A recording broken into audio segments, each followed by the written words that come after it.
Hello दोस्तों, स्वागत है आपके अपने चैनल स्टैंड बीपीएससी में। दोस्तों आज का भी सेशन बहुत मज़ेदार होने वाला है। कल का भी वीडियो बहुत अच्छा रहा आप लोगों के लिए, क्योंकि प्रीवियस ईयर का सेशन चल रहा है और प्रैक्टिस सेट देख रहे हैं कितना हो गया है।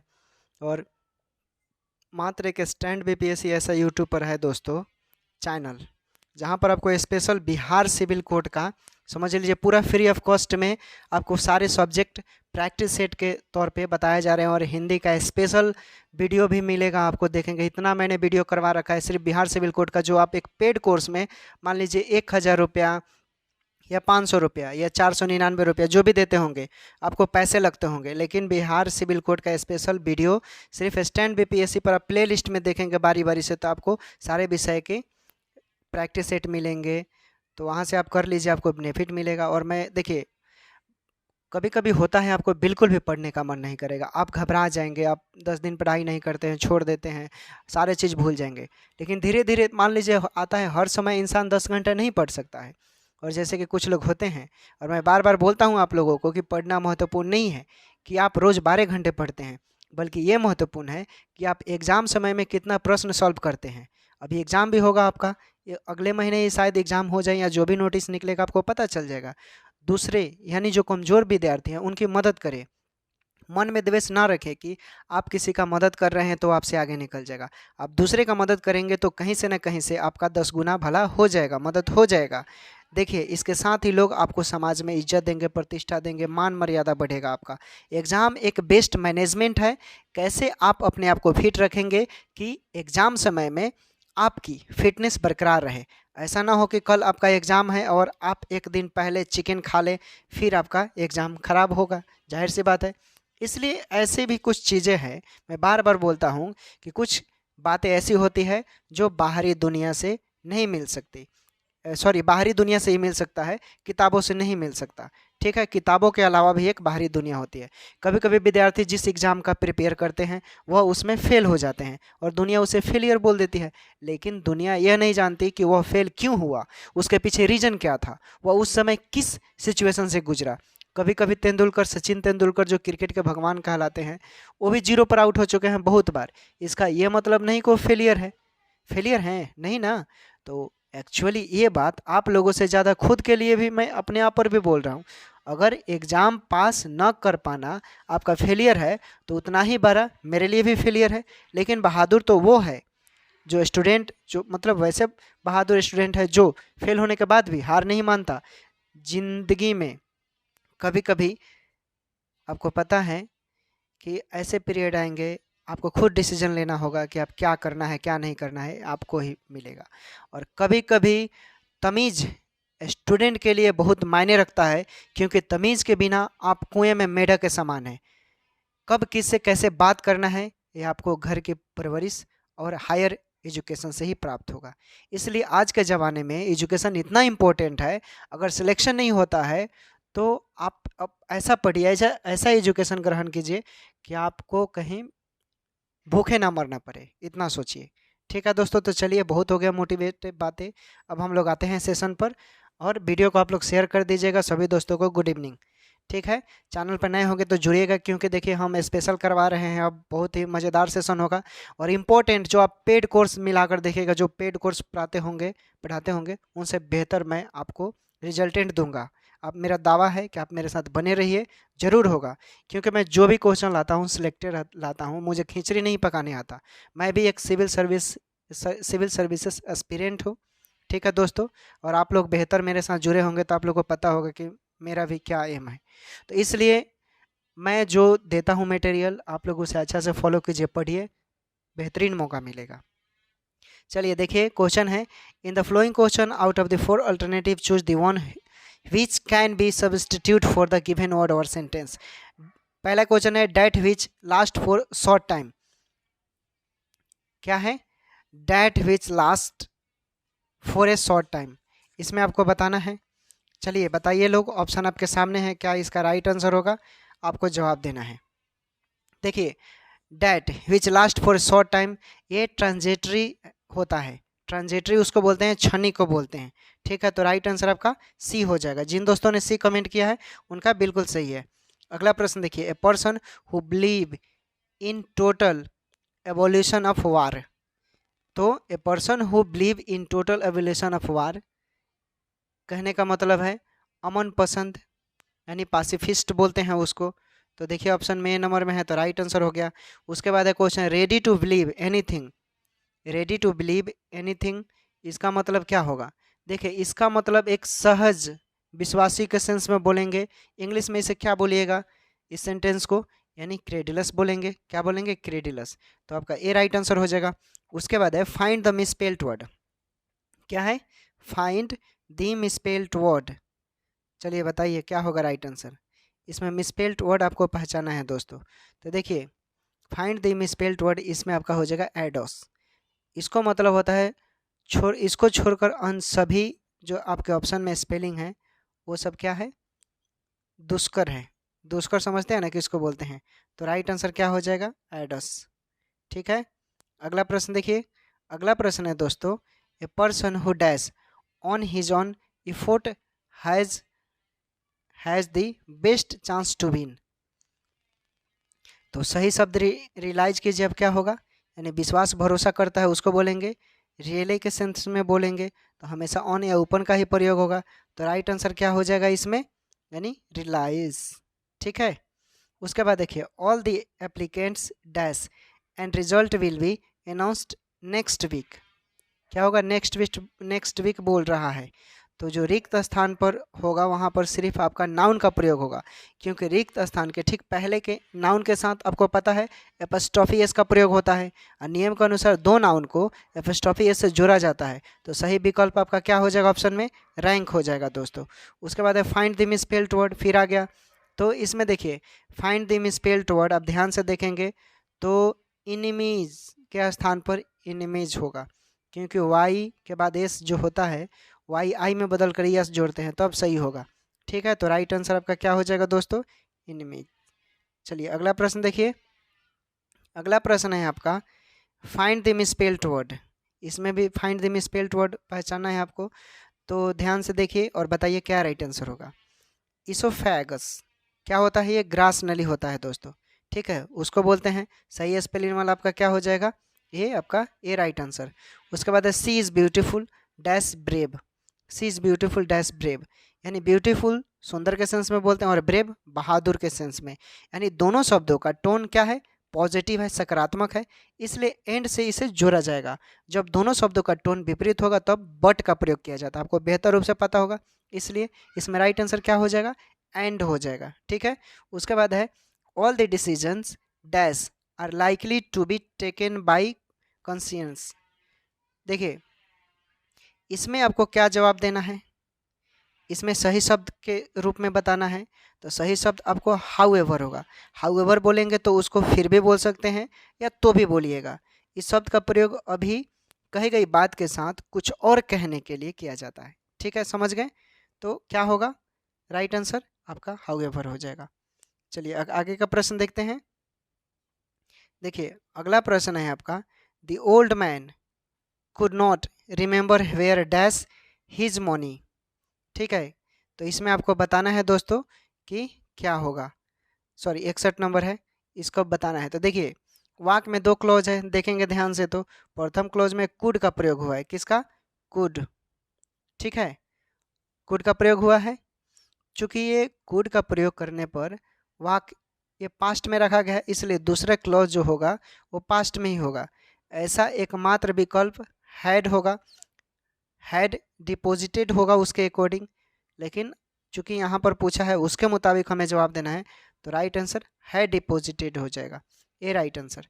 अगला प्रश्न देखिए she had frequent toothaches so she decided to dash. ठीक है, तो इसको क्या बोलेंगे? देखिए डिसाइडेड टू ये वर्ब का पहला रूप होना चाहिए। यहाँ दूसरा खंड इस प्रकार लिखा जाएगा, तभी ना हम लिखेंगे सो। क्या लिखेंगे? So she decided to remove her teeth, ऐसा होगा। तो राइट आंसर आपका क्या हो जाएगा? Have her teeth removed, right answer D हो जाएगा। ठीक है, जिन दोस्तों ने डी कमेंट किया है उनका बिल्कुल ही सही है। अगला प्रश्न देखिए at one time Mister Ram dash is supermarket. Supermarket की बात कर रहा है।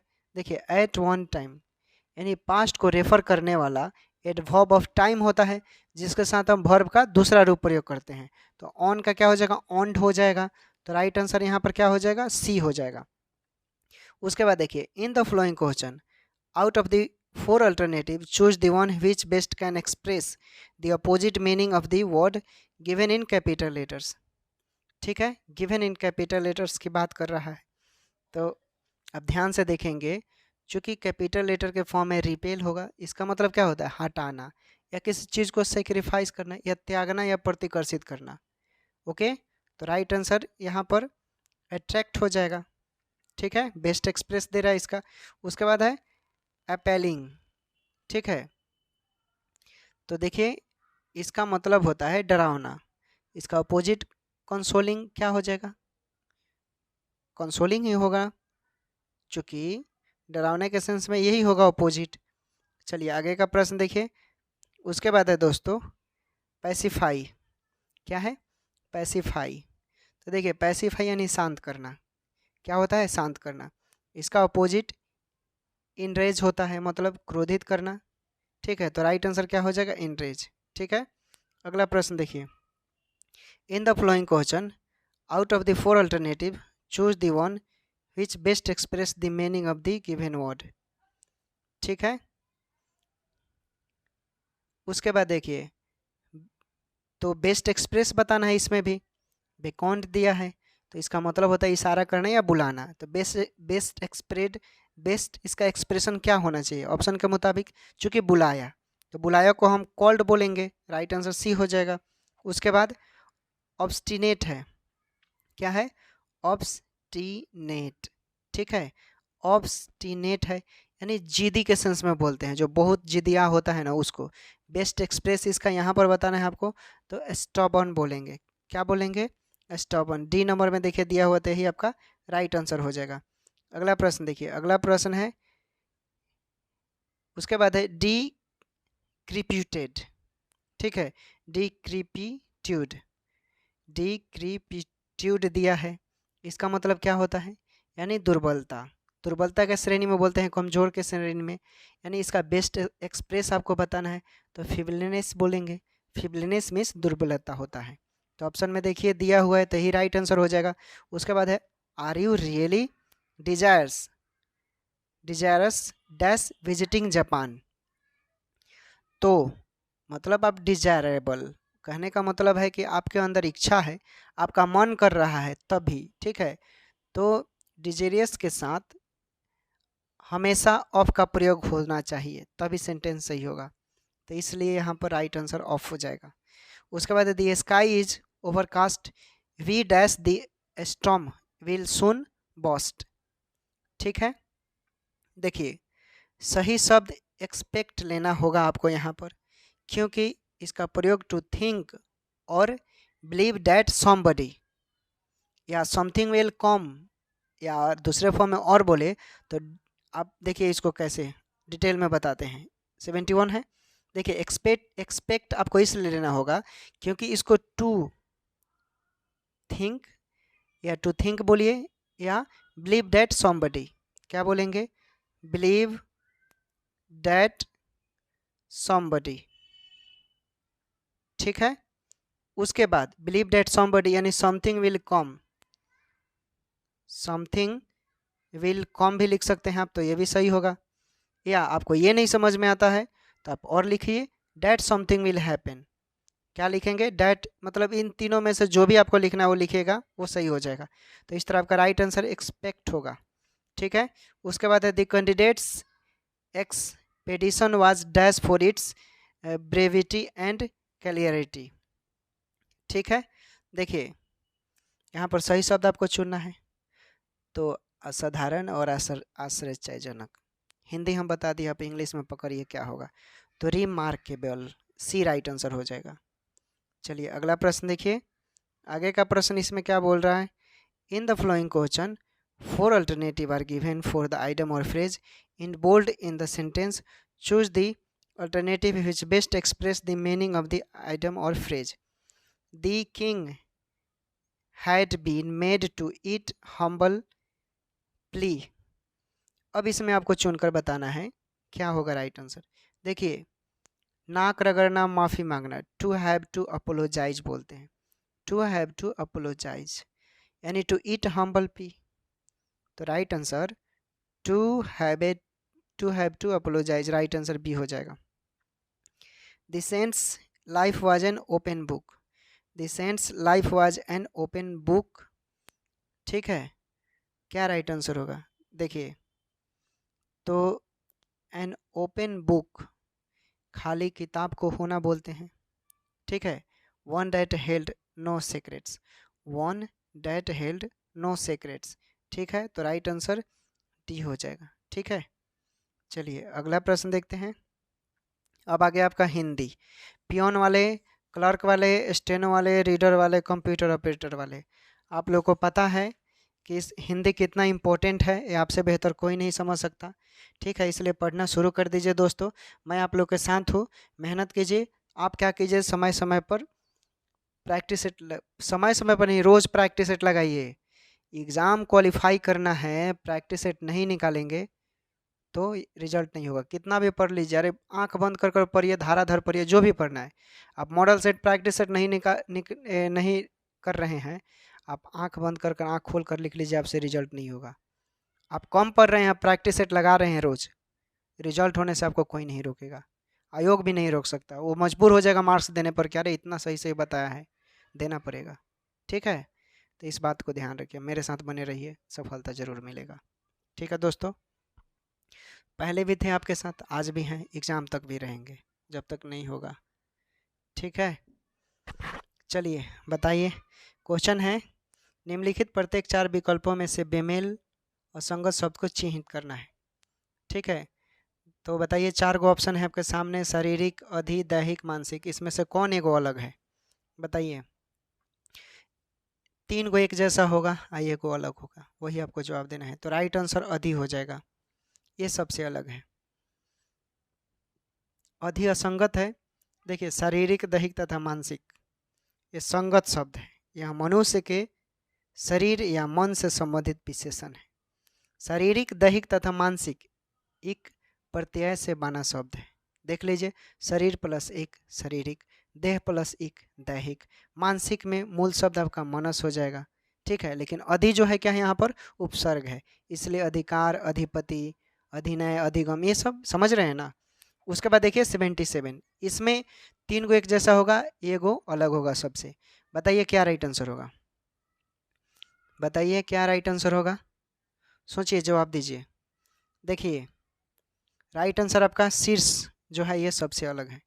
देखिए दिए गए ऑप्शन में से शीर्ष शब्द बेमेल है, चूंकि मस्तक, सिर तथा शीश या माथा का क्या है, ये प्रवाची शब्द है, ठीक ना। माथा का प्रवाची शब्द है मस्तक, सिर तथा शीश, लेकिन शीर्ष का अर्थ प्रमुख होता है, नंबर 1 होता है, प्रधान होता है, श्रेष्ठ होता है, समझ गए। उसके बाद देखिए 78, कठिनाई, जटिलता, खेद, समस्या, ठीक है। तो इसमें आपको बताना है कि कौन अलग है, कौन बेमेल है। ऑप्शन को ध्यान से देखिए, तो देखिए खेद, सी नंबर का जो है आपका असंगत है, बेमेल है, और बाकी कठिनाई, जटिलता तथा समस्या जो ये शब्द है, ये संगत शब्द है, यह नकारात्मक शब्द है, जबकि खेद का अर्थ होता है दुख, खेद का प्रवाची अफसोस, दुख, गम, ये सब होता है। तो वाक्य में आपकी समस्या के बारे में सुनकर मुझे खेद है, इस तरह का सेंटेंस बना सकते हैं। क्लियर हो गया। चलिए आगे का प्रश्न देखिए, प्रवाची शब्द छांटना है आपको। देखिए स्वर्ग है, स्वर्ग का प्रवाची शब्द आपको छांटना है इसमें। चलिए बताइए क्या राइट आंसर होगा। देखिए स्वर्ग के प्रवाची शब्द की बात करें तो क्या होता है, दो होता है, देखिए बी नंबर में दिया हुआ है। क्लियर हुआ। स्वर्ग का प्रवाची शब्द की बात करें, सुरलोक होता है, बैकुंठ होता है, परलोक होता है। नरक का बात करेगा तो क्या बोलेंगे, यमपुर, यमलोक, जहन्नुम बोलता है लोग ना जी। अगला प्रश्न, भागीरथी का प्रवाची बताना है। भागीरथी का प्रवाची शब्द क्या होगा, तो ऑप्शन ध्यान से देख लीजिए और कमेंट कीजिए क्या राइट आंसर होगा। तो भागीरथी का आपका हो जाएगा गंगा, क्या हो जाएगा, गंगा। गंगा का प्रवाची की बात करें तो भागीरथी तो दिया ही है। देव सरिता बोल सकते हैं, देवनंदी बोलिए या सुरसरी बोलिए, मंदाकिनी भी बोल सकते हैं, विष्णुपदी भी बोलेंगे या जानवी बोल सकते हैं आप, ठीक है। उसके बाद देखिए, उसके बाद हम बात करें, चूंकि 81 में है रात्रि, क्या है, रात्रि, ठीक है। तो विकल्प में रात्रि का प्रवाची शब्द क्या होगा? विभावरी हो जाएगा। विकल्प में रात्रि का प्रवाची शब्द क्या होना चाहिए? विभावरी। रात्रि के अन्य प्रवाची शब्द रजनी होता है, निशा होता है, निशा है ना, निशा, ठीक है। तमी, त्रियमा, विभा, ये सब रात होता है। समझ गए? चलिए आगे का प्रश्न देखिए 82। निम्नलिखित में से कौन सी भाषा संस्कृत भाषा का अपभ्रंश है? कौन अपभ्रंश है? देखिए हिंदी भाषा का विकास क्रम संस्कृत होगा पहले, उसके बाद पाली, उसके बाद प्राकृत, उसके बाद अपभ्रंश, ठीक है, उसके बाद आहट, तब उसके बाद हिंदी हुआ है। तो ऑप्शन के मुताबिक आपका क्या होना चाहिए? राइट आंसर पाली हो जाएगा, ठीक है। चलिए अगला प्रश्न देखिए। देखिए अगला प्रश्न आ गया आपका दोस्तों, रामचरितमानस किस भाषा में लिखी गई है? रामचरितमानस किस भाषा में लिखी गई है? चलिए बताइए। तो ये अवधी भाषा में लिखी गई है, राइट आंसर अवधी हो जाएगा, ठीक है। चलिए रामचरितमानस के बारे में थोड़ा जान लीजिए। धर्म ग्रंथ है भारत का। देखिए अवधी भाषा के प्रमुख ग्रंथों की हम बात करें तो आपका जायसी आ जाएगा, पद्मावत देखे होंगे आप लोग, पद्मावती फिल्म, अखरावत इस पर भी मूवी बनी है, तुलसीदास पर भी मूवी बनी है, दोहावली, गीतावली, रामचरितमानस, कृष्णा, गीता, ये सब देखे होंगे आप लोग। अवध अंचल की बोली गई, देखिए अवध जो है ना, ये अंचल की बोली जाने वाली एक अवधी भाषा है। और सबसे पहले